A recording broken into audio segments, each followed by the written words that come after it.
Good evening, everyone, and welcome to the Environment and Planning Committee of Monday, the 13th of March, 2023.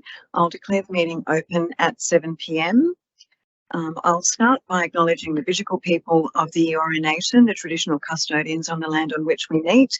I'd like to pay my respects to elders past, present and emerging, and extend that respect to all Aboriginal and Torres Strait Islander peoples who live, work and meet on these lands. Always was, always will be. Notice of live streaming of committee meeting. Staff and public are reminded that this meeting is being recorded on audio tape for minute-taking purposes and is also being webcast live on Council's website. This recording will be made available on Council's website. The coded meeting practice. The order of business is as shown in the agenda, which has been made available. Staff and public are reminded that this meeting is open. Doors to the meeting room are to be left open unless the meeting moves into a closed or confidential session according to section 15 of the Code of Meeting Practice. Council's Code of Meeting Practice prohibits the electronic recording of meetings without the express permission of Council. Mobile phones must be turned to silent during the meeting. Apologies. Now, I have received an apology from Councillor Amber Kapaha, and I think we have all of the other councillors present here tonight. So can I please have a motion to accept apologies and grant a leave of absence? It's moved by Councillor Borg and seconded by Councillor Jamieson. All those in favour? Anyone against? Okay, we'll declare that carried. We have no requests to attend via audio link, and we'll now move to disclosure of interest. Do any councillors have any interest to declare this evening? Yes, I do have one, Madam Chair. I have a non-significant, non-pecuniary interest in item ENV 002-23, and I'll read out my non-significant. I am a part owner of property on Rocky Point Road, Ramsgate. There are no changes proposed in this area in the consolidating DCP and the harmonisation of the Hurstville City Centre DCP. Also, the property is not located in the joint of the local government area, but is located in the Bayside LGA. I am declaring this system as a precautionary measure, and I will stay in the chamber while the matter is being dealt with, as it was a not significant number. Thank you. Thanks, Ms. Smith. So that was item 002-23, correct? Okay, thank you. Any other interest to declare? No? Okay. Madam Chair? Oh. Yeah, I did have one I submitted this afternoon regarding EN3 00323 Moore Reserve. I'm a member of the Flora and Fauna Conservation Society. I've worked at several planning sessions organised by the Society on a voluntary basis to help revegetate Moore Reserve. Thanks. Thanks, Councillor Manning. So I take it you're still going to remain in the chamber? Yeah, non-significant, non-pecuniary. Okay, thank you. All right. Any other interest to declare? No? Thank you. Well, then we'll move on to public participation on items on the agenda for tonight. We have 3 speakers registered for tonight's meeting. I'll remind speakers that speakers have a 3-minute time limit. The first sound you hear indicates that you have 30 seconds remaining, and at the second sound, please conclude your comments. Now, our first speaker for this evening is on item ENV 003-23, Moore Reserve Plan of Management and Master Plan, and that is Mr. Graham Cartwright. And Mr. Cartwright, I see that you're here with us in person, so please come forward.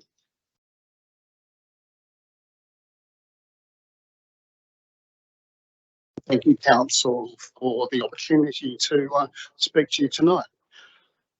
I have previously put a submission in regards to the report, but I guess I note a couple of things. There was the track up to Frederick Street, which was slated for closure. My comments about that have not been noted in the review. And I also pointed out that the report is factually wrong. It talks about an informal track, but there is substantial stonework of a formal path. It has not been well maintained, but it is nonetheless substantial. It does lead me on to questions about how some of the comments that were provided by the public were summarised. I have concerns that my comments about the bikeway path have not been properly noted. For context, I was a resident of Hurstville Grove from 1968 through to 1992, and from Oatley from 2007 to the present, so over 35 years. So I was present when Moore Reserve was firstly a TIP and then opened.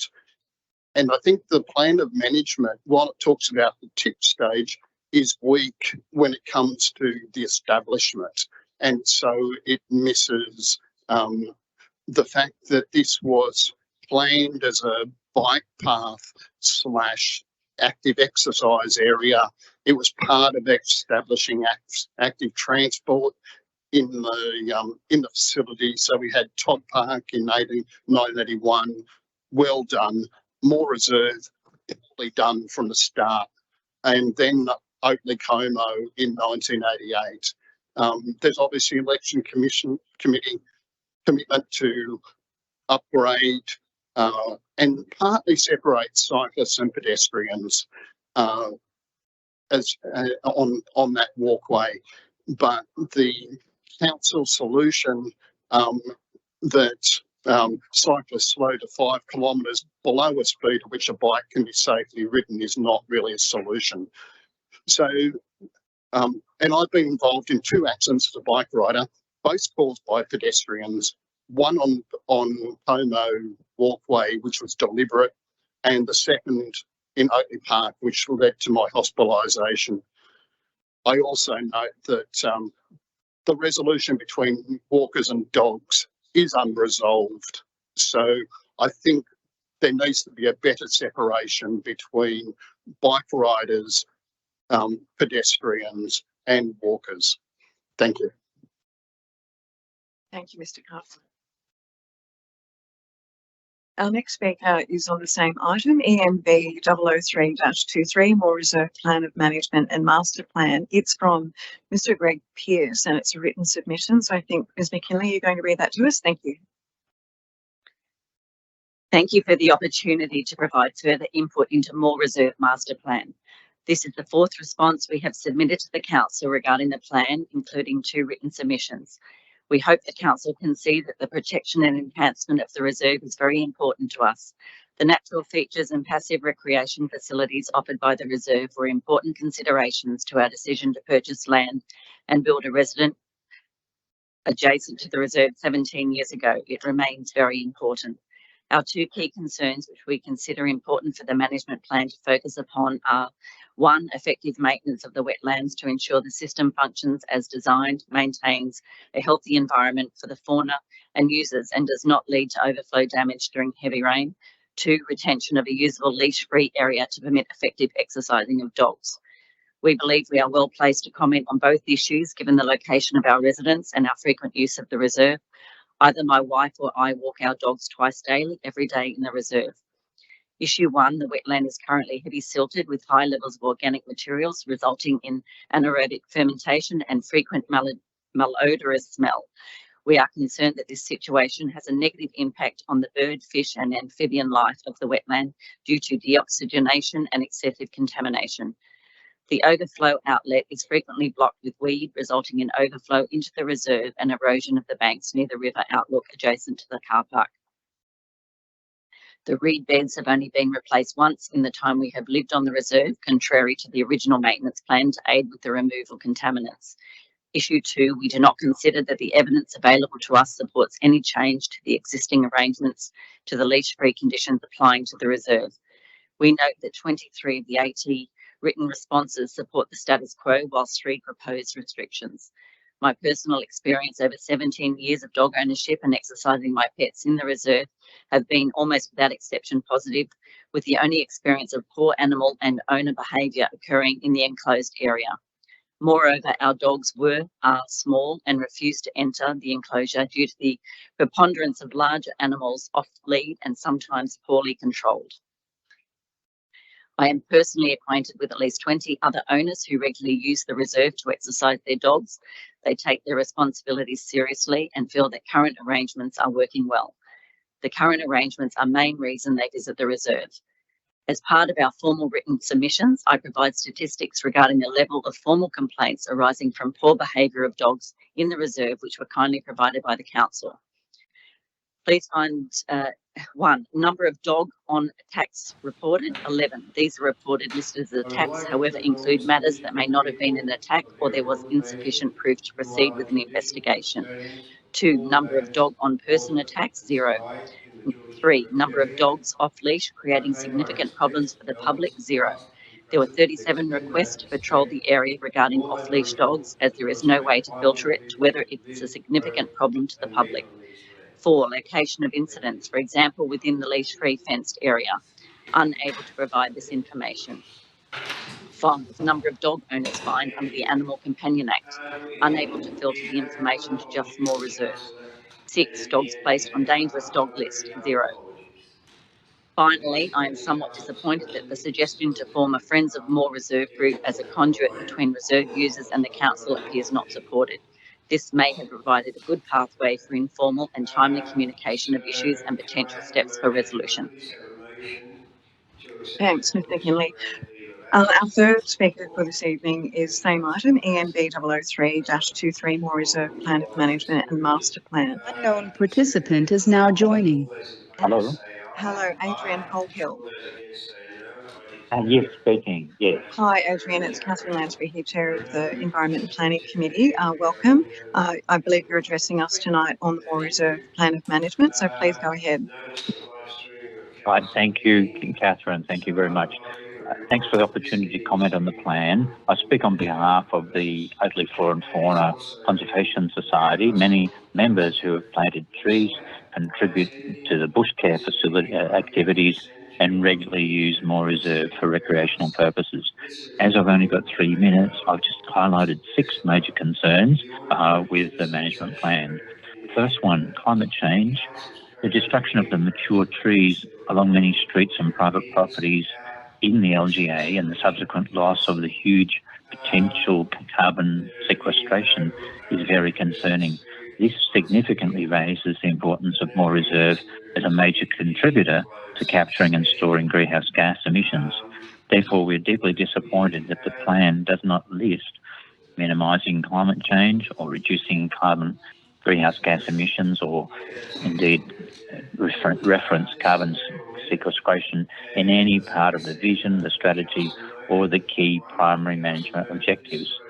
We urge the Council to seriously consider the inclusion of climate change and how Moore Reserve is and must be a critical part of the Council and the community's plan to achieve or exceed their climate change targets. Number 2, canopy trees. We support a significant planting of canopy trees within the Moore Reserve, as well as understory vegetation around the walking tracks, rather than, I think I can quote, low amenity plantings as noted in the management plan. Number 3, wetland. We support significant rehabilitation of the wetland, particularly the removal of soil and silt, and the regular maintenance of the wetland outlet. There is a build-up of silt there, which we think is going to cause major problems in the future. Number 4, we oppose any recategorisation of any parts of the Moore Reserve. Number 5, we support the really wonderful objective of resealing the existing bike tracks and the inclusion of toilet facilities at the Seymour Street playground. And number 6, we oppose any extension to the dog off-leash area. We've found out that quite a few owners of dogs are avoiding this area because of dog mauling. I'll write to the Council to elaborate on further details, and many thanks to the Council because we still enjoy the wonderful parks, particularly Moore Reserve, and we trust that they will continue to be protected and enhanced. That's all, Catherine. That's all in a very short space of time. Has anybody got any questions for me? No, that's fine. Thanks, Mr. Colhill, very much for your submission tonight, and no doubt we'll hear from you again another time. Right. Thank you very much, Catherine. Thank Good evening. Thank you. Bye. Unknown participant is now exiting. Okay. So we've had our speakers for tonight, so we will now move on to committee reports as we have no minutes to adopt from the last meeting. Our first report that we will be discussing tonight is EMB 002-23, the public exhibition of Amendment Number 3 to the Georges River Development Control Plan 2021, harmonisation of Hurstville City Centre, DCP and other housekeeping amendments. And we will be hearing from Ms Quinn tonight. Thank you.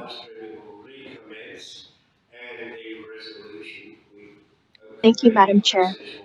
Through you, Madam Chair, I would like to give an overview of the contents of the report, EMV 002-23.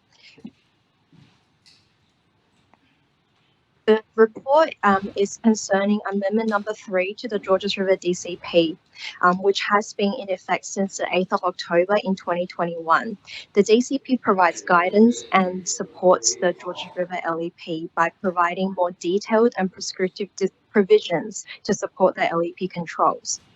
There have been 2 previous amendments to the DCP, both being site-specific DCPs to accompany planning proposals. The purpose of this report is to seek Council's endorsement to place Amendment Number 3 to the Georges River DCP on public exhibition. Amendment Number 3 is the first housekeeping amendment which makes changes to almost all chapters of the Georges River DCP. There are a few major gaps that this amendment will address. Firstly is the waste management controls. When the Georges River DCP was prepared, it had harmonized the former Cobra and Hurstville waste controls as an interim measure. Since then, a simplified and updated set of waste management controls have been prepared for the Georges River LGA, and these controls comply with the relevant provisions of the applicable acts, regulations, and other statutes in relation to waste management and waste minimization initiatives. The new controls include requirements on how many bins should be provided by different development types and how waste collection points should be configured to allow council collection. One of the key changes made by the new controls is a requirement for a dedicated bin holding area on site for apartments and shop housing developments. This will prevent bins from being left on the footpath on waste collection days. PowerPoint presentations.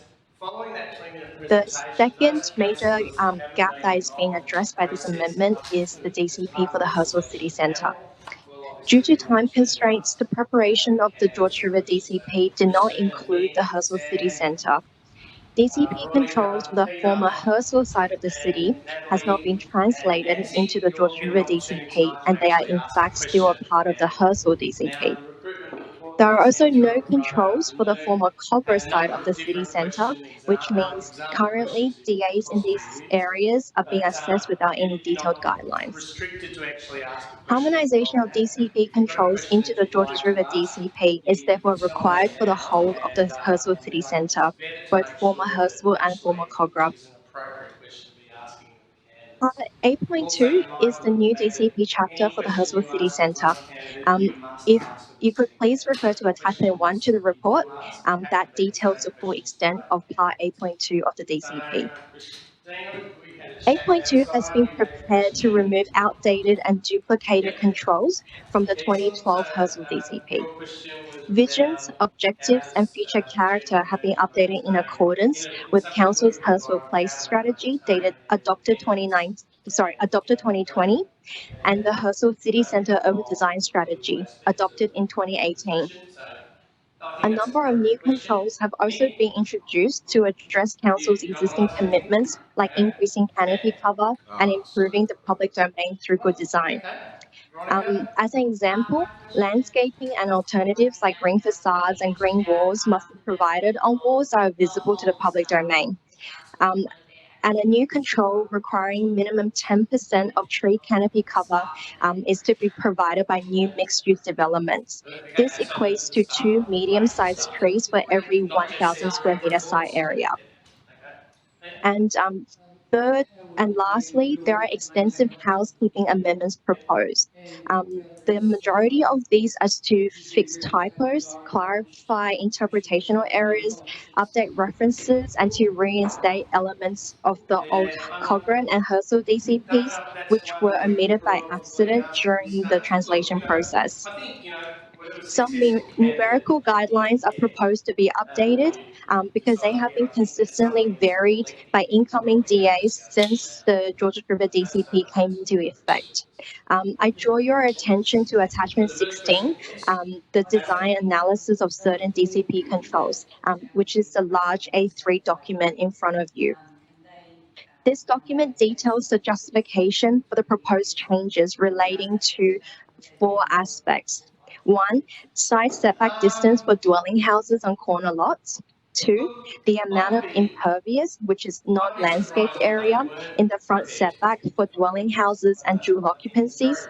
3, the amount of communal open space allowed on the rooftop for apartments and short-term housing. And 4, minimum site width requirements for new mixed-use development in business zones. I will talk through briefly about the diagrams as shown in attachment 16. So on page 2, it details the diagrams and testing undertaken to conclude at the side setback distance from secondary street boundaries. Currently, there is no requirement for setback distances from secondary streets on corner lots. This is in relation to dwelling houses We're going to get through this. and secondary dwellings as well by extension. The proposed control seeks to first utilize the prevailing setback distance and setback pattern established by existing buildings on opposite corners of the street. If there is no consistent setback pattern, then a minimum 1.2 meter setback is proposed if the site is less than 15 meters in width, and that 2 meters is proposed if the site is more than 15 meters in width. The omission of these setback distances were accidental during the preparation of the Georges River DCP. And flipping over to page number 3 of attachment 16, this includes the testing that was conducted for reviewing the impervious area within the front setback for both dwelling house development and dual occupancy developments. Currently, the DCP specifies that impervious areas, which includes hardscaping, must not occupy more than 40% of the street setback area. However, this control has been consistently varied by incoming DAs. The primary issue is that 40% hardscaping does not provide the area needed to provide the basic necessities of a dwelling house and dual occupancy. So from the diagram, you will see that on a typical lot for a dwelling house, a driveway is 3 meters wide. It needs to extend 5.5 meters down into the site to comply with our existing front setback controls. And a house will also need a footpath, typically around 1 meter wide, just so that there can be wheelchair access and prams to go down, and for the footpath to wrap around to the side setback, which is where the bins are normally kept. So that leaves around 43% of the front setback as being landscaped. So it means that around 60% of the front setback will need to be hardscaped so that the essential requirements of a site can be met. The modelling was then extended to a site with 15-meter wide frontage, and please also note that the landscape area definition for the DCP has been amended through this proposed amendment, so that for any landscape area to be counted, it needs to be at least 1.2 meters in all directions. So including the side setback, a 15-meter wide lot where dwelling house is located can only achieve around 49% of landscaping. Therefore, it is proposed that the 60% impervious area requirement is also extended to them. And on sites, flipping onto page number 4, Always a good question. it will show lots with a 6-meter front setback requirement. We are finding that sites with a front setback of more than 6 meters is typically found within the foreshore areas. And within these areas, we see that around 55% of the front setback can be landscaped, which means there are 45% of the front setback that needs to be paved. So there's been Therefore, a we presentation propose of to very briefly increase on the the grid impervious today, area so up just to to give 50% their grid today. And to then what allow they for the see as some of driveway the and footpath opportunities to and be challenges with accommodated. Georges River and how they think that their expertise The and the same experience testing they've was gained repeated for throughout their corner career lots. Because corner lots generally do not have to accommodate a driveway within the primary street frontage, the landscape area therefore can be a little bit more generous. And then we also move on to dual occupancies. Currently, dual occupancies have the same requirement as dwelling houses, as having impervious areas not exceeding 40% of the front street setback area. However, we find that this cannot be achieved as demonstrated on page number 5. You will see 3 sets of diagrams. Typically in a dual occupancy, it will be a side-by-side configuration, and in that, both dwellings will need their own driveways as well as footpaths. Once those are taken into account, only about a third of the front setback space can be provided as landscape area. Therefore, we propose to increase the impervious area up to 70% to reflect the fact that only a third of the front setback can be landscaped. They're going to be looking strategically. This is increased, however, for dual occupancies with a 6 meter deep front setback. Typically, as with dwelling houses, the 6 meter front setback is typically found in the foreshore areas where the sites are a little bit deeper. And for these sites, 39% can be achieved as landscape area, and therefore we propose to increase the impervious percentage up to 65% to accommodate. Yes, please. It's like a double barrel one. What is your view Next, I will move on to on page number 6. With regards to the communal open space for apartments and shop top housing.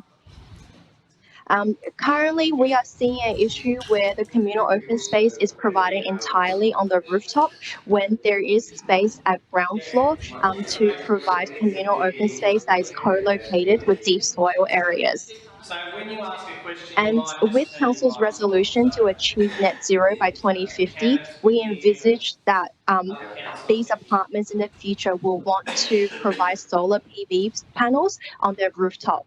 But however, if 100% of the communal open space is provided on the rooftop, there will be no room for solar PV panels to be provided at all.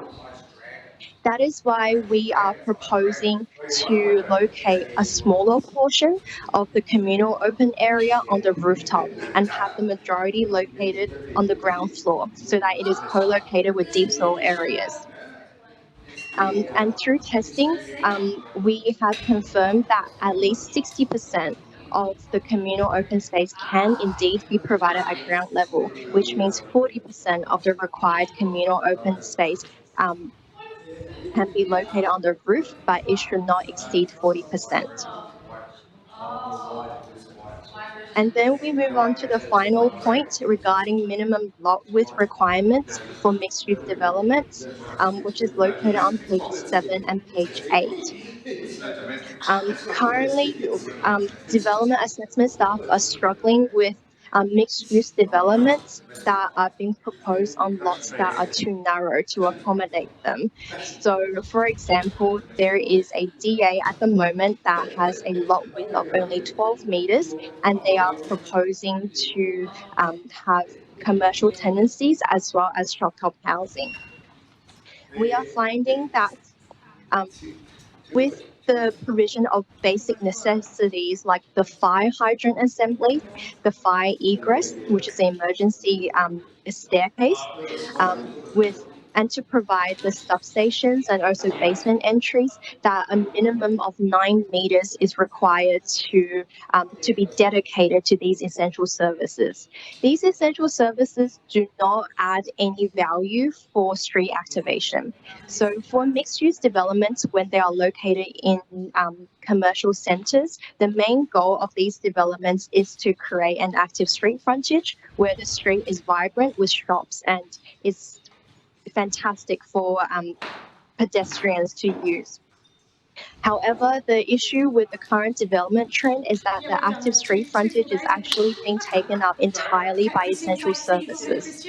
So it is proposed that in order to maintain an active street frontage in the centres, that a minimum lot width of 27 meters is introduced for mixed-use developments. This will ensure that the essential services and infrastructure, which is 9 meters, only occupies 1/3 of the streetscape, and that 2/3, which is the majority of the streetscape, will be dedicated to active uses like shops and residential lobbies.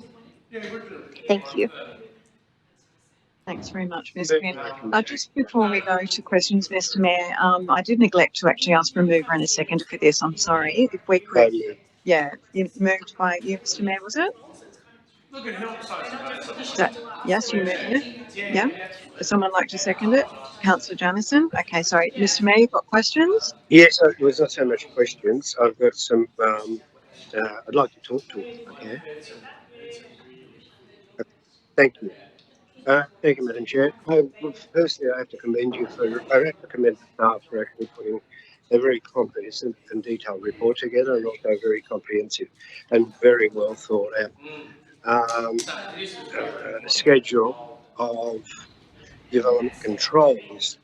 I think it's quite comprehensive, but I think the thing we have to also take into consideration is, apart from some of the amendments that the officer has made with regard to the extent of permeable and impermeable areas, the rest of these documents are bits and pieces that have been agreed to, passed in the past, and also have become proper development controls over a period of maybe 3 or 4 years.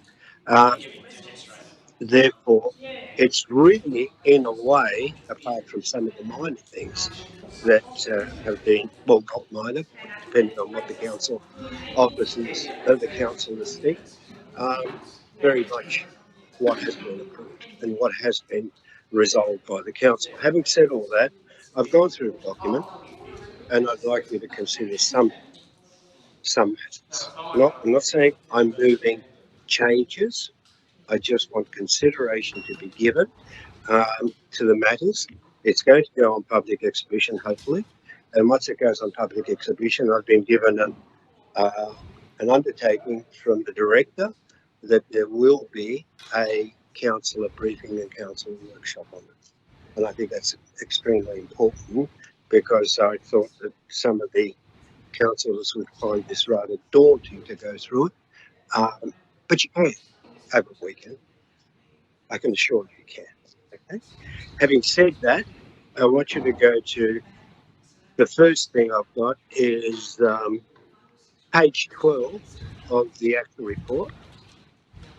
This is the actual report where you indicate the amendments.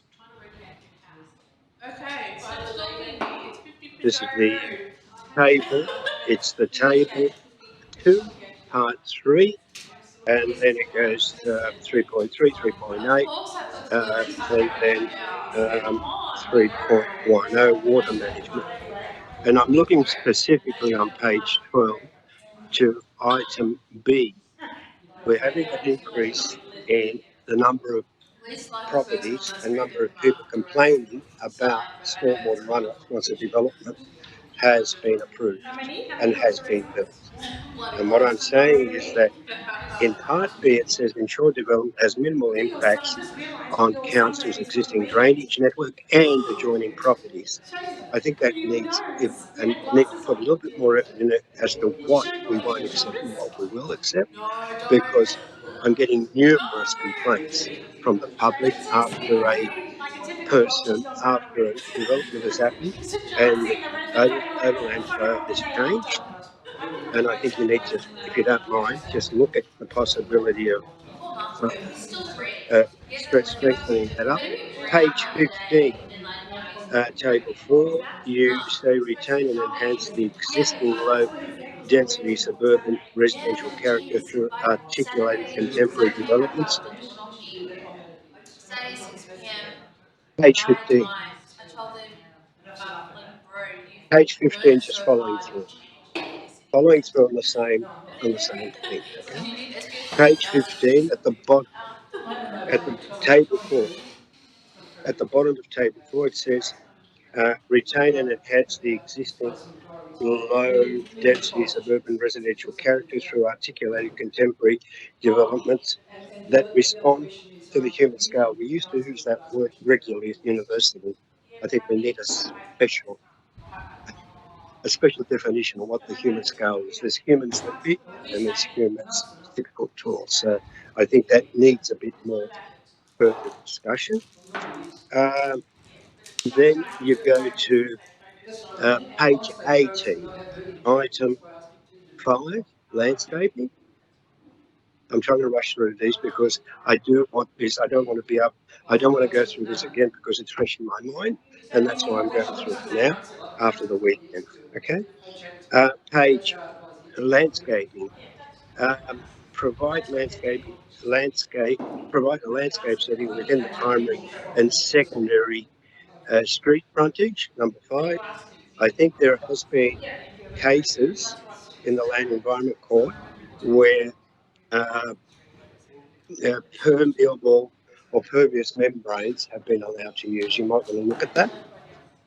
There is a bit of grass infill with a little bit of concrete around it. And the other thing is you need to have a look at where you say rock gardens, because you say that in one part you actually say that we want to preserve natural rock outcrops, but here we're talking about rock gardens. You may need to clarify between natural rock gardens and man-made rock gardens. So if they're man-made rock gardens, they're counted. But if they're natural rock gardens, natural outcrops of rock, which we're trying to preserve, we'd like to keep that. Let's keep going again. Again, it appears right through that. I won't repeat it. Again, it appears on protect existing natural rock formations. That's good. You do say natural rock formation. So you might want to look at differentiating between natural and man-made rock gardens. The next one is page 26, where you're saying that the setbacks on the side boundaries for the basement that's excavated into the ground.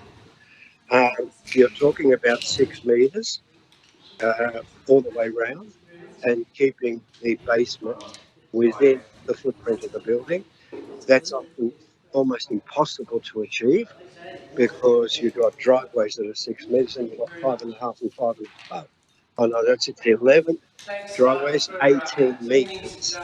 So I'm suggesting, yes, by all means, think about, I'm not necessarily saying think about the possibility of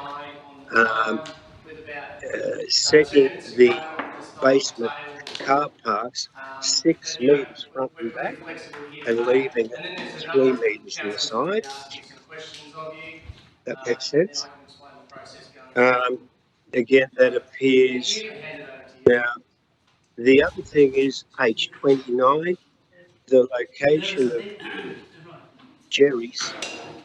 It's British, it's a spelling error. It's not Jerry's, it's item 6.5.2. The location of Jerry's, it's actually jetties, but that's not what I'm on about. I don't care about flowing areas. What I do care about is and other structures in the waterways must be approved by the New South Wales government. Are we referring to the Maritime Services Board? Should we put the name of the actual government, or you're worried about the government changing the name? Have a think about it. Okay, just have a think about it. Now, boat sheds. Boat sheds in 90% of cases are used for habitable purposes. Are we going to allow that now? Or aren't we? I think we need to state something about boat sheds being only for boat storage, or boat sheds being allowed to have habitable space if we want them. It's only a thought. So there's no point in telling me what the justification. I'm just saying, put it as, okay?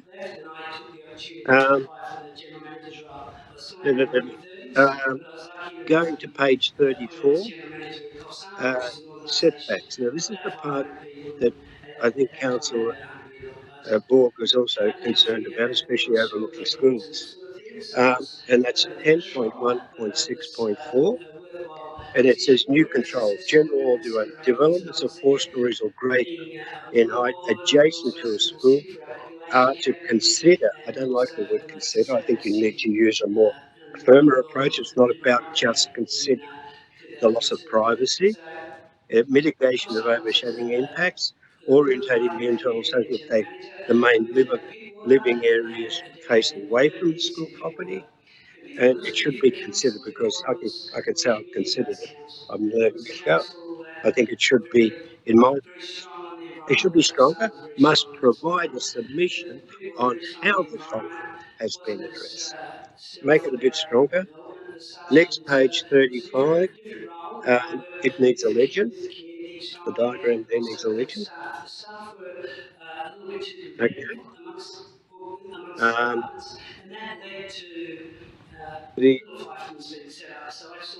Now, if I go to, so I've left those, all that stuff alone, because you've already dealt with that. And what else have I got here? Okay, so we're now going to the, you've got the actual, I think it's the appendix. Unfortunately, when they photocopied this for me, it must have dropped on the floor or something, and it's a bit all over the place. But having said that, I'm looking at page 79, which talks about water management. Again, that's got to do with what I mentioned before about the next door neighbour and the impact on the neighbours. Large scale public. Now, this is another one on page 122. On page 22, it's got to do with places of public worship, right?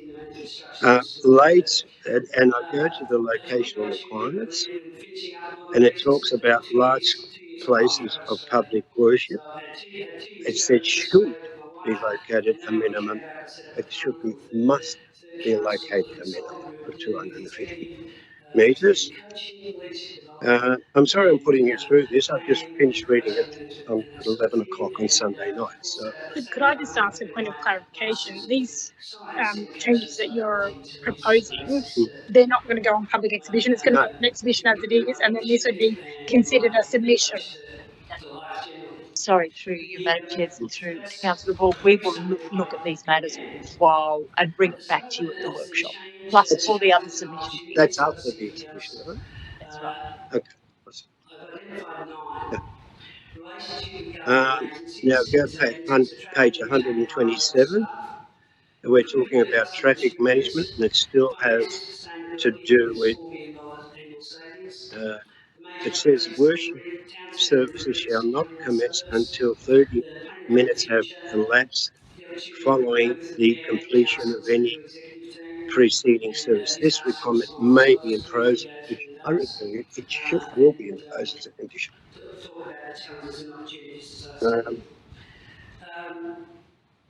Now it goes back to the attachments. I think I don't have too many there. Yeah, just the character studies are very good, and what you're proposing are very good. I think we've got a whole lot of issues with the heights. Oh, there is one that I've got, and that is, see if it's this one. No, there is one major one.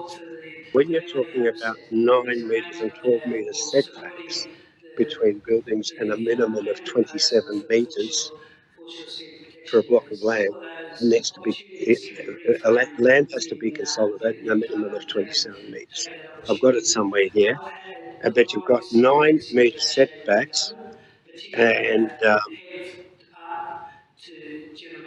9 metre setbacks. I won't go repeating everything else that I've marked up here. Yeah, it talks about the schools again. I won't repeat that. You've got that. You've also got a master plan thing for Beverly Hills on page 235. Please, we're still, the Beverly Hills master plan is not come before us as yet. I don't know how that impacts on. You will look at that. Okay, I'll just bring it to your attention. Look at that before it goes on exhibition. What's this one? Yeah, it's okay. A lot of this has already been resolved and endorsed. Now, well, let's see if I can find what I'm looking for. Basically, the separations somewhere in here, and I won't waste your time looking for it.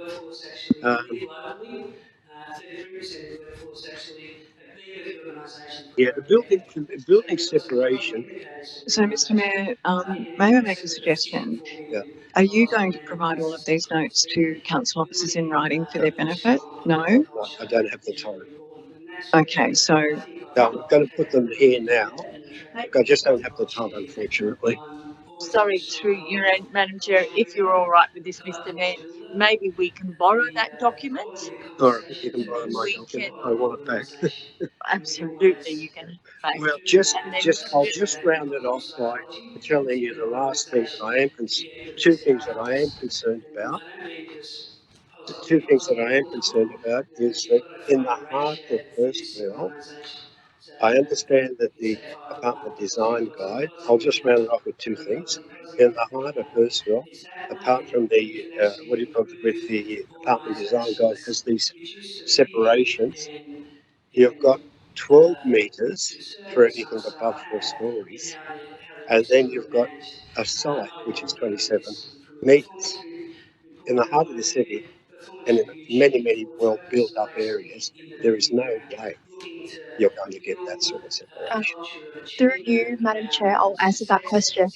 In our commercial centres, so anything business owned, we don't require side setbacks. It will be built boundary to boundary. You need to clarify that, because that's all that's in there at the present. Thank you. It won't. The other thing is that you've got a table which indicates in here somewhere. You've got a table that you indicate in here somewhere where you say the effective number of stories, and the effective number of stories for 12 metres you've got 2. So I suggest you really look at that table and see how many. Now, I'm sorry to put you through this, but I think you need to have a look at. It was quite. Let's just say a mammoth effort to go through it, and I'm happy to go through it again with you. But I think you on the committee need to know that there are a few things that need to be addressed going forward. Thank you. Thanks, Mr. Mayor. Does anybody have, Councillor Jamieson? Yes, I just have two questions. Hopefully they're much shorter. I had a question this impervious area, and I think the Mayor touched on it as well. The issue that we're getting constantly complaints about the runoff and the water, and we don't seem to. I'm not quite sure the stormwater doesn't cope with it, but doesn't the fact that we've got less and less impervious area mean we're going to have bigger problems with runoff, stormwater runoff? Oh, no, and how do we address it? Through you, Madam Chair, I'm not the expert at this, but through the stormwater management policy, based on how much impervious area there is for a development, they have to provide an on-site detention of certain size. There is a calculation they use. I'm not too sure of the formula, but it is adjusted based on how much site coverage there is.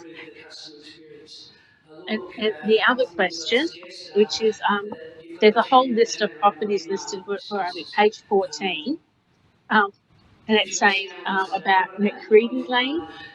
So what's, so could you just explain, so if you're talking about people's properties, I sort of get a bit, want to check that. Through you, Madam Chair.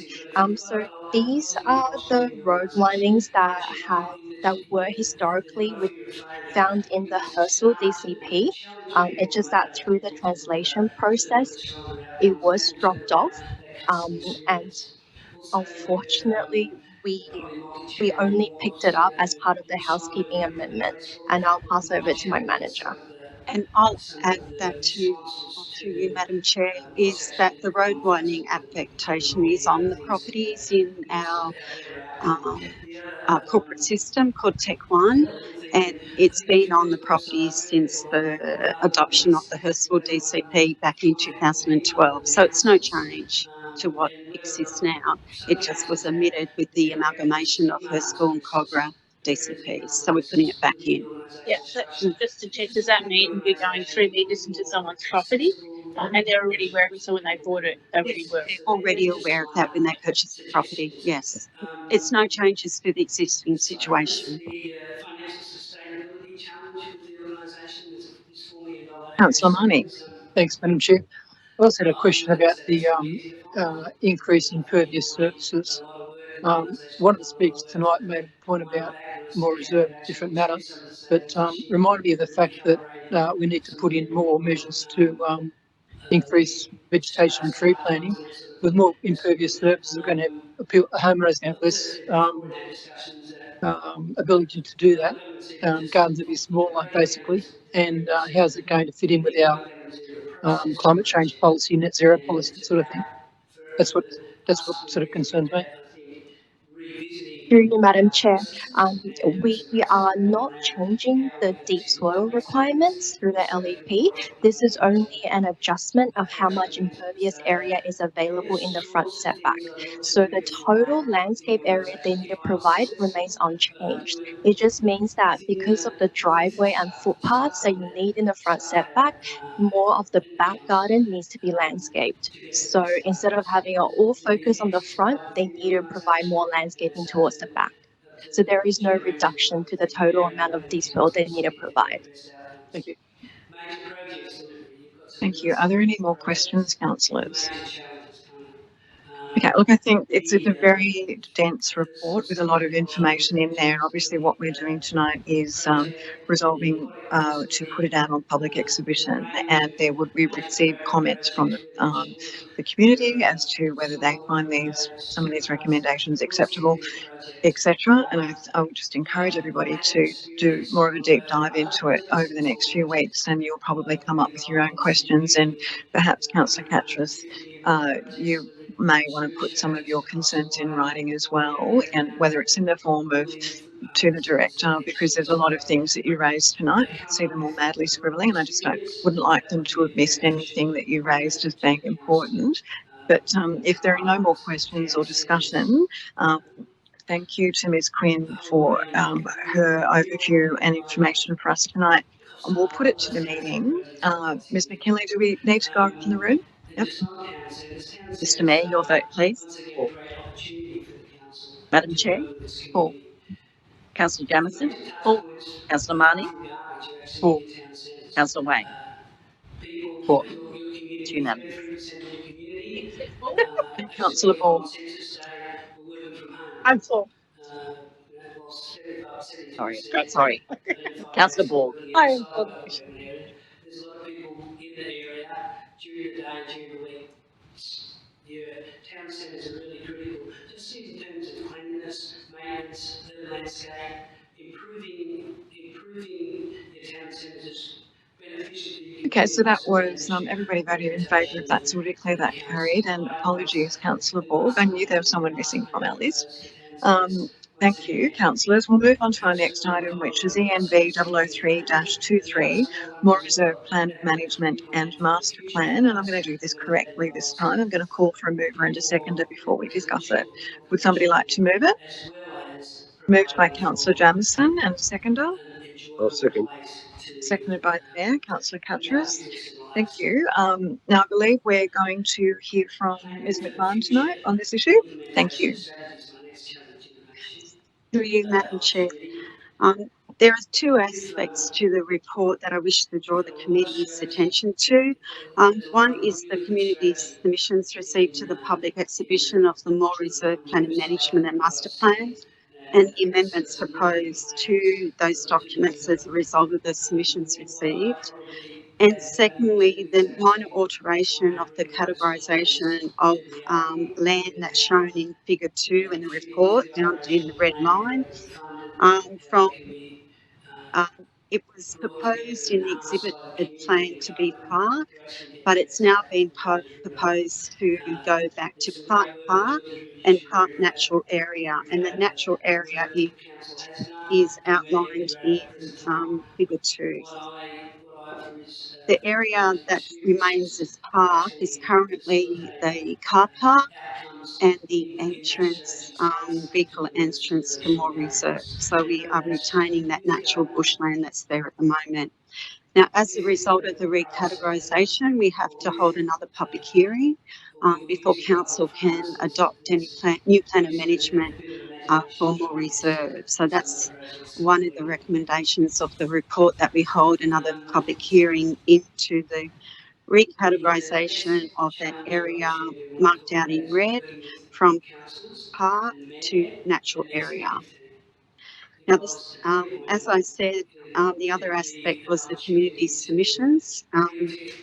The draft plans were on exhibition from mid-June to early August. Council received 80 submissions in total. We also had 3 on-site drop-in sessions that were organised for community members to also provide their feedback.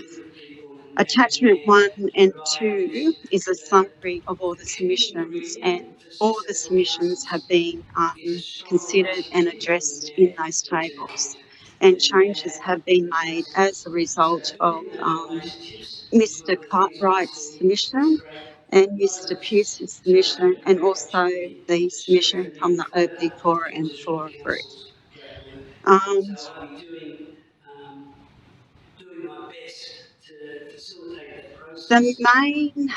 The foremost issue was the management of dogs in the reserve, and that's covered in the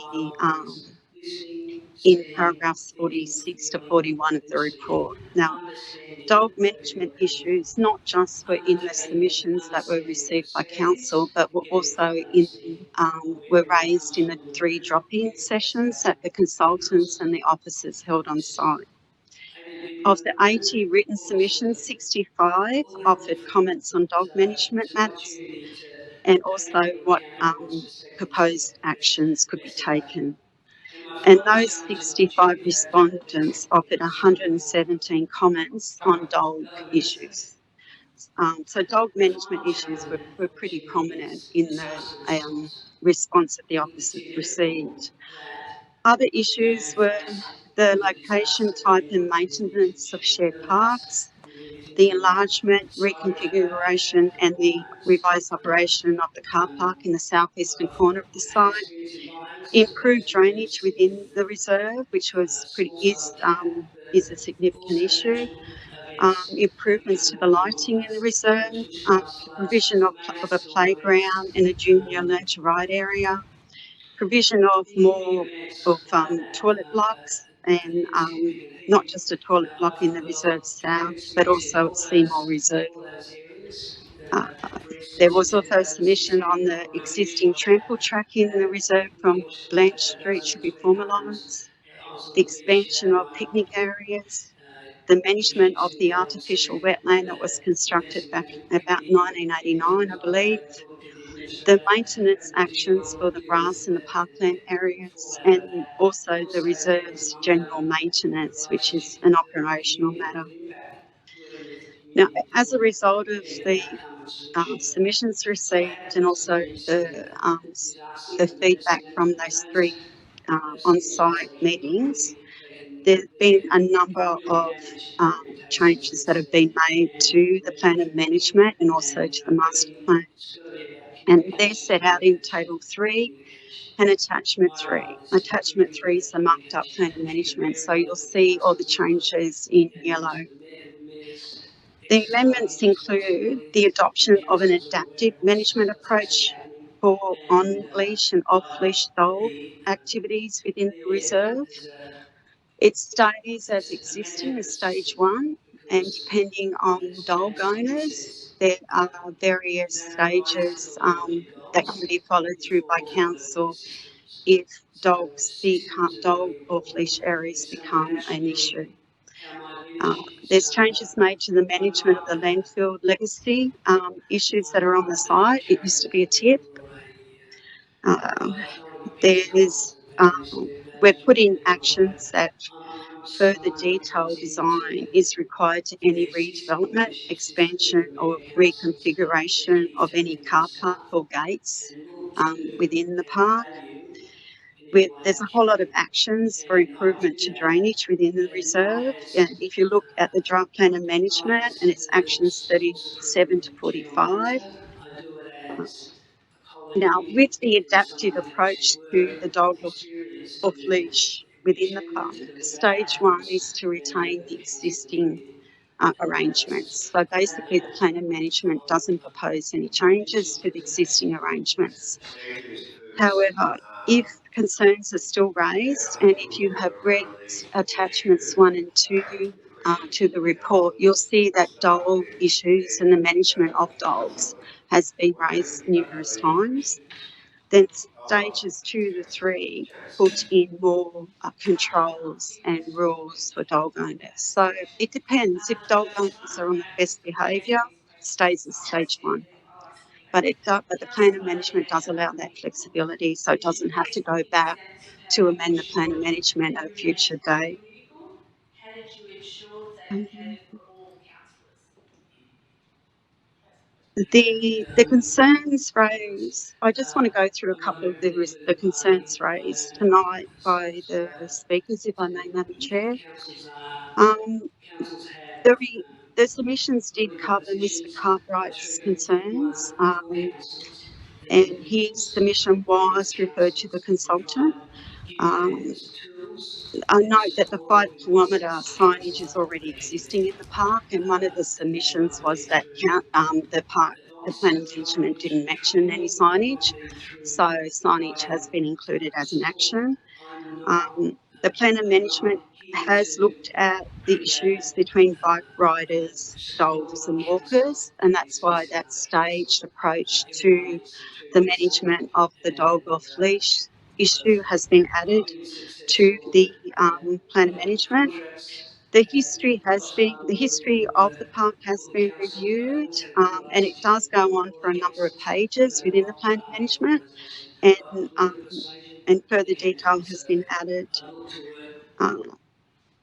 Mr. Pearce's submission, I've addressed the dog off-leash issue, and there has been a number of concerns raised by people who made submissions and also attended the on-site workshop, the on-site meetings. They did raise concern about dogs, but as I said, we're not changing the status quo unless concerns come into council and they're reviewed by council as being an issue. The other issue raised by Mr. Pearce being the wetlands. There are a number of actions regarding the wetlands. If you look at section 6.2.4 of the plan of management, actions 32 to 35 address the wetlands and their maintenance. Regarding Mr. Polehill's concerns, climate change has been addressed in the plan of management as it's an amendment and has been, if you look at page 110, an objective has been added and there's an action. Planting of trees, retention of native trees, planting of additional trees are actions in the plan of management. They've been included. They've also been strengthened as a result of the submission made by the Oatley Flora and Fauna Group. And Mr. Polhill did oppose the extension of the dog off-leash area, but as I said, there is a stage approach to dog management within the reserve, and being a dog owner myself, it does depend on the dog owners, and a stage approach does give council that flexibility if concerns are raised in future. This plan of management will be around for about 15 years, 10 to 15 years. So you don't want it too restrictive, and you do want that stage approach to the management of dogs. Thank you, councillors. Through the Thank you, chair, Madam Chair. I'd like to ask. Thank you, Ms McMahon. You've got some questions? Yep. Sure. Question. Keep going around. Is it Ms. McMahon, I have looked at the dog issue, obviously, for various reasons. I've looked at the fact in paragraph 49, there were 32 respondents that are really concerned about enlarging the dog off-leash area. Then when I look at the 6-stage thing that we've got, the last stage is expand fenced dog park towards these, double the existing area for off-leash use at all times, upgrade and embellish dog park, internal fencing as needed, remaining north grassland area becomes an on-leash area, so the whole central portion based on that is saying we're going to give it over to off-leash, fenced off, and off-leash, not fenced off. And that's a huge portion of the park. It's all I am going to move that part 6 be removed. I think we can keep it the way it is. Even the objector said leave it as is. The person who actually wrote out what do you call it? Wrote out an addition. His admission said, "I've got a dog. We're happy with the way it is. Why are you going to move it? Why? We don't want it expanded." Through the submissions and through the on-site kiosks, which were held during various times during the day, the consultants and the council officers were approached by a number of dog owners, dog walkers, asking that there be extra area within the park. The stages just allow council that flexibility. Maybe in 10 years' time, there might be the ability to extend that dog off-leash area. It doesn't mean at this stage that that would be acceptable. Stage 1 is where it is at the moment, which is the existing situation. So why do we need to put that in stage 6? As Kathy has said, sorry, Ms McMahon has said, let's say we're in 8 to 10 years' time and the council looks at the whole dog off-leash area throughout the LGA, and then we change a requirement in another part. So we need to provide dog off-leash spaces in the city. It's at that time it may be appropriate that we look at expanding this. What this does is it gives flexibility, as Kathy has mentioned, flexibility on how this park is used over a 15-year period. And as you know, Mr. Mayor, we're not planning for tomorrow afternoon. We're planning for 10 to 15 years time. I mean, what you could do, and as of course none of these actions in the stages that Kathy has, we take lightly. We will probably go back out to the community again and do discussions with them about the change that would occur under those stages, and there would be the reasons why those changes would occur. What it is doing is it's also responding to, remember there were 8 submissions, it's responding to the range of issues that were heard. As I say, if we do change the park in 10 years' time, how it's used, there would be discussion with the community on it. We wouldn't just do it. We would go out and talk with the community about how the park has been changed. Could we put a minimum time limit on that stage? Either remove it or put it in a minimum time limit.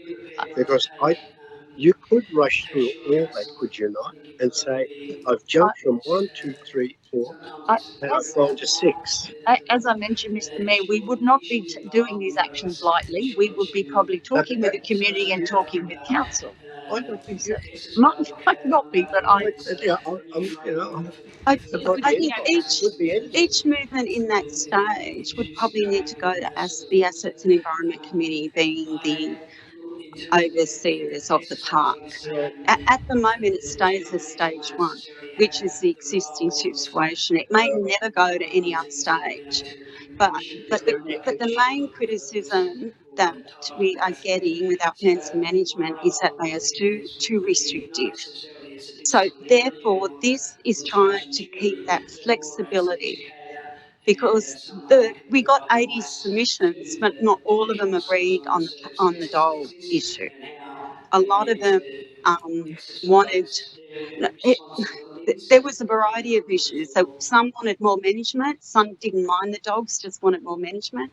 Dog owners wanted more space, and then others didn't want any dogs at all. So what's come up with is a 6-stage approach, and changing each stage would need, as the director said, consultation with the public, with the community who use the park. And it goes back to the dog owners. Responsibility with the dog owners. Well, I'm going to move an amendment that stage 6 is to be removed altogether. Would I've got anybody a seconder. I'll second that talk to it. amendment? If I don't, then I'll deal with it at the full council meeting.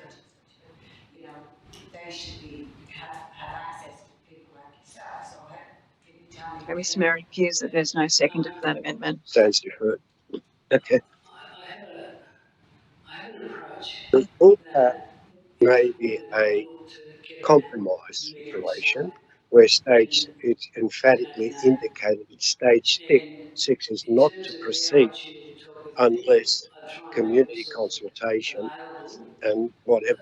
I think you'll find, Mr. Mayor, that's just what Ms. McMahon and Ms. Bishop just said, that none of those stages would change, that what is recommended in this document is for it to remain at the status quo, and if it was to move progressively along that scale, which provides an option so it doesn't have to go out to be amended and go through that huge process of an amended plan of management, it's something that I would imagine we will never reach, because you would never get consensus from everybody, dog owners and non-dog owners like yourself, that would support an amendment like that. I think that you're worrying about something unnecessarily, but feel free to move an amendment at the council meeting if you so feel to. Another question through you, Madam Chair. If it takes up 50% of that area and the rest of it is unleashed, unfenced area, does that mean we reduce the number of trees there? Or we can't plant any more trees than what's there? Through you, Madam Chair, it doesn't reduce the amount of planting, no. Dogs don't mind trees. Yes, you can plant more trees. Yeah. Okay. All right, well, Councillors, Councillor Borg, you have a question? I was just going to propose to see if there's an appetite to defer this to the full council meeting, because it's quite a contentious issue. It's had 80 submissions, and I just thought I'd put that out there to see what other councillors thought on that.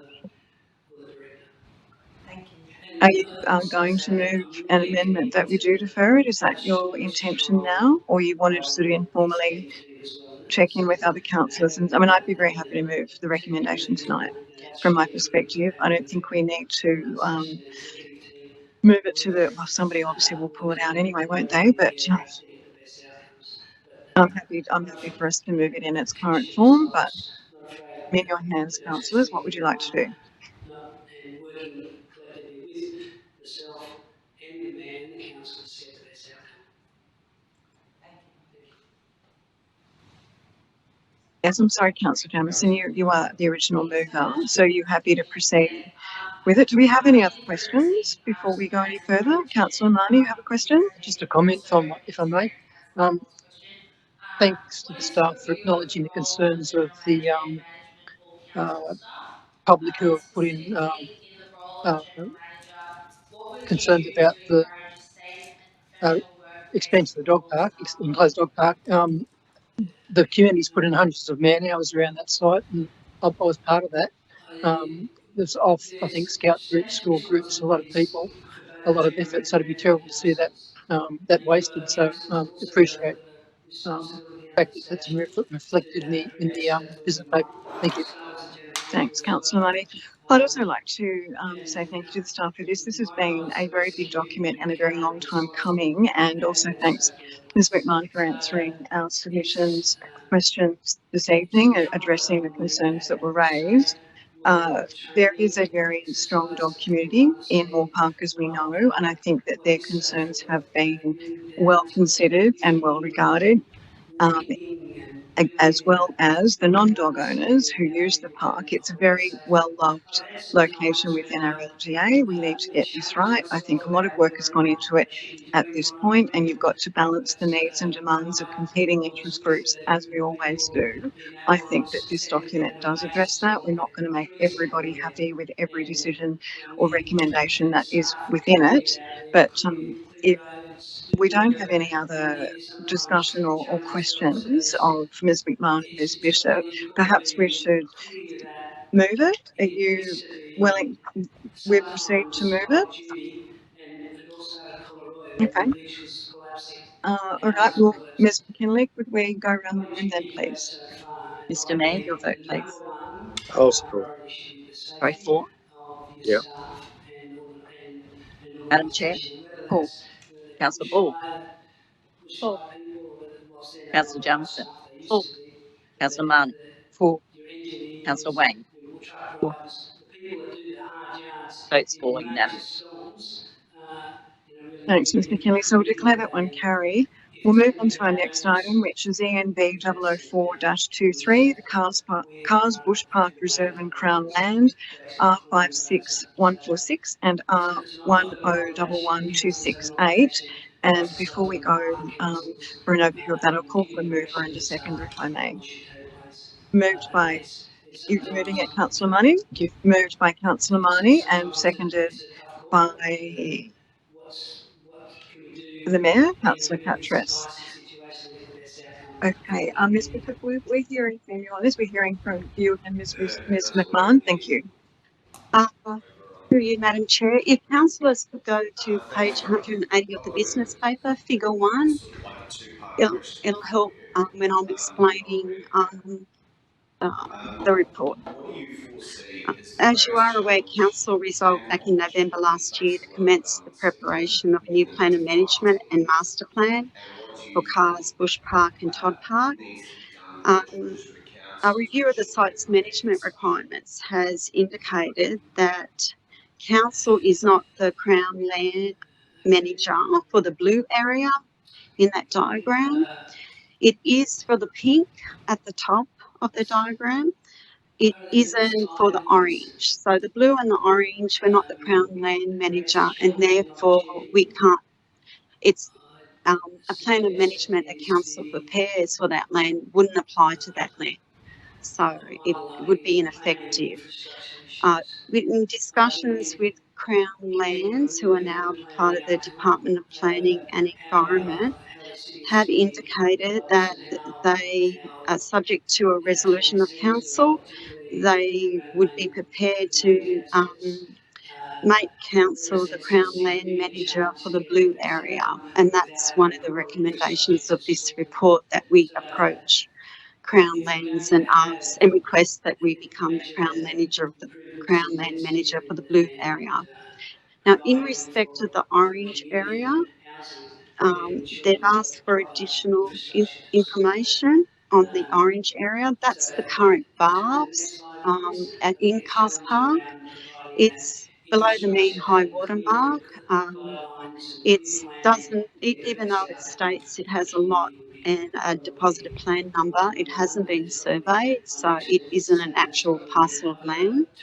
So Crown Lands has indicated that it would be prepared to appoint council as Crown Land Manager, but subject to council addressing any native title matters, providing additional information on the construction of the baths and how long they've been utilised, and also for council to engage a registered surveyor to prepare the first title creation for that piece of or land area or water area. And that's the second recommendation in the report, that we prepare the information that Crown Lands has requested as part of the planning management process. Thank you, councillors. Thanks, Ms McMahon. Do we have questions, Councillor Ball? Yes, I just have a couple of questions. First of all, for the tidal paths, why do I understand for the blue areas that it makes sense for council to be the Crown land manager because it's land that we do control. Why do we also need or want to be the Crown land manager of the tidal paths? What purpose did that serve the council or enable us to do? Through you, Madam Chair, there are the seawalls. We would be responsible for. Well, we do construct the seawalls subject to government grants down there. Maintaining the beach area as well. At the moment, we do have a license, so we maintain it anyway. So this just formalises that license that we already have over that area. Okay. And the netting, of course. So I have another question. I'm aware of another incident in relating to the bay where, for example, an outboard motor was on the edge of the bay, and there was a bit of a contentious issue as to whose responsibility it was to remove it, because when the water came up, it was Maritime Services' responsibility, and when the water went down, then it was council's responsibility. So if we're the Crown land manager of this tidal bath, does that have any impact on those types of responsibilities for council? I think if they gave us an agreement with the license or to manage it, what they would be doing is, because that area identified also takes in the low water mark versus the high water mark. If an incident like that happened, I'm assuming they would ask us to deal with the matter if it was under our care control and management. Yeah. Underwater. Yeah. Okay. Another question: how long? Like, what do you anticipate would be the time frame for it to come under council's care or management? Through you, Madam Chair, it's taken me 2 months to get a reply from Crown Lands just for the blue area, and 3 months for the orange area. So I'll just add to that, it takes 12 months for them to comment on a plan of management. So they don't move quickly. And I guess that's where my next question is going, is what implication does that have on the plan of management that council are in the development of, and council's desire to rebuild Carls Park Pool on the current site, which is linked with the plan of management. So how does all of that relate? Through you, Madam Chair, the reason why when council resolved to prepare the plan of management, this investigation of the land titles was then undertaken because we wanted to make sure that we actually had control, care and management for the land under which plan management. The brief, it's going to, this work, if council resolves to support the 2 resolutions, this work will be carrying on at the same time as the plan of management work is happening. So I haven't stopped the plan of management, the brief, preparation of the brief and the tender documents and that type of work, just because we don't have care control and management yet, because we will. And the plan of management, even if it goes into a draft and we're still waiting for that approval, we need Crown Lands approval. So it will go into Crown Lands. Crown Lands already have the council resolution requesting it be Crown Land Manager, so it shouldn't hold it up. It's just 2 processes running at the same time. Yeah. Okay. And you need, in order to build the pool, you need that blue area. Yes. Yeah. And I guess maybe it's a question through the chair to, I think she's gone, I was going to say to the director or the legal counsel, I was going to say to Miss Weatherly, was the question is, obviously, you're saying that the plan of management can proceed at the same time as trying to get the Crown Land management approval. And is the business case proceeding at the same time as all of that for the rebuild of the pool, which I don't know that you guys can answer there. So, yeah, okay.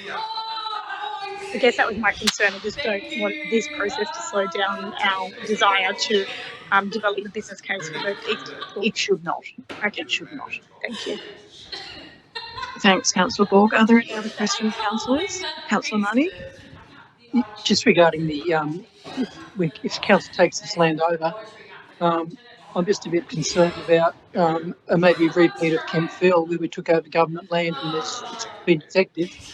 Is there any investigation that can be done so that we can, take over the ownership and won't be held liable for any remediation or other issues that might occur? Madam Chair, I think I'll have to take that one on notice. I think it's a complex legal situation there, so we might have to take that one on notice. Thank you. Yeah, thanks. Thanks, Councillor Money. Any further questions, councillors? Just one quickly, Councillor Mort's just given me a hint. For the big blue area, which is on the Cars Park Flats, and we know that that's an area that's previously, I think, was landfill. If we're not currently the Crown Land manager, is council liable for the remediation of that now? And then if we become the Crown Land manager, are we then liable? I guess, does that status change?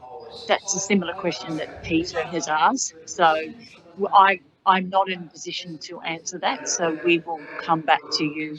It is a very good question. But look, I will come back to you on that one.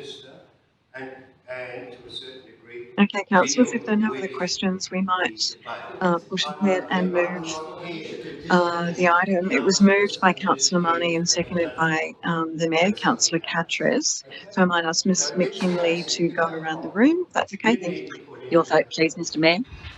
Yeah. Madam Chair? For. Councillor Borg? For. Councillor Jamieson? For. Councillor Marnie? For. Councillor Wang? For. 6 votes for, unanimous. Thanks, Ms McKinley. So I'll declare that one carried unanimously. Our final item for the night is ENV 005-23, Development and Building Department Functions and Services Metrics Report Q2 2022/2023. And I'll just call for a mover and a seconder before we hear from Ms Bishop on this one. Moved by Councillor Borg and seconded by Councillor Jamieson. Thank you, councillors. Ms Bishop. Through you, Madam Chair, to councillors, I'll just give you a very high-level overview. This is our quarterly report we give to you on the functions of the development and building team. So this is quarter 2. So from October to December last year, we had 35 applications lodged in that quarter, development applications lodged, and we determined 64. So we were tracking okay. However, our determination times, our median number of days it takes us to determine a development application is around 134 days. That is too high. Our target is 85, and there are a whole range of reasons for that, but we are constantly trying to bring that number down. Applications that we determined did have a significant value of 105 million, which is great. Of the 11 applications that were determined by the local planning panel, the panel adopted all the officers' recommendations. The information on the building information certificates, or BICs as they're known, so this is applications that are lodged for unauthorised works. Works are carried out without approval. We had 15 lodged and 16 determined.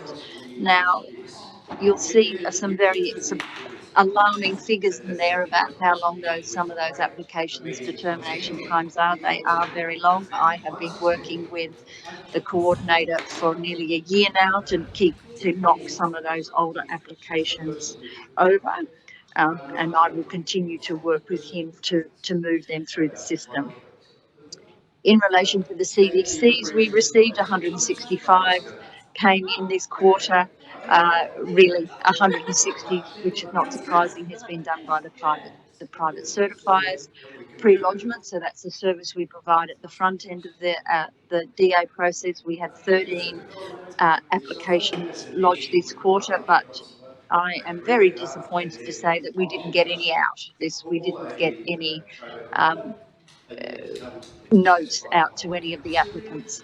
I don't know if that the data is correct or we were slack. So that is something that I will follow up on. But overall, the number of applications are slowing a little, but the type of applications and the complexity of the applications has not. Thank you, Ms Bishop. Councillors, any questions of the Director? No? Okay, well, thanks, Ms Bishop, for that. That is a very comprehensive report, that one.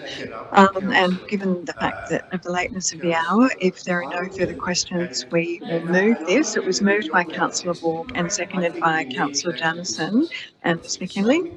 Mr Mayor, your vote, please. Madam Chair? 4.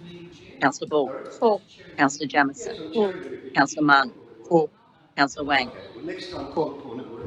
6 votes for, unanimous. Excellent, thank you. So that one is carried unanimously. And as there are no further items, we'll close the meeting at 8:30 p.m. And thank you to everybody for attending and for your patience. And thank you to the staff for all of their work putting this meeting together. Thank you and good night.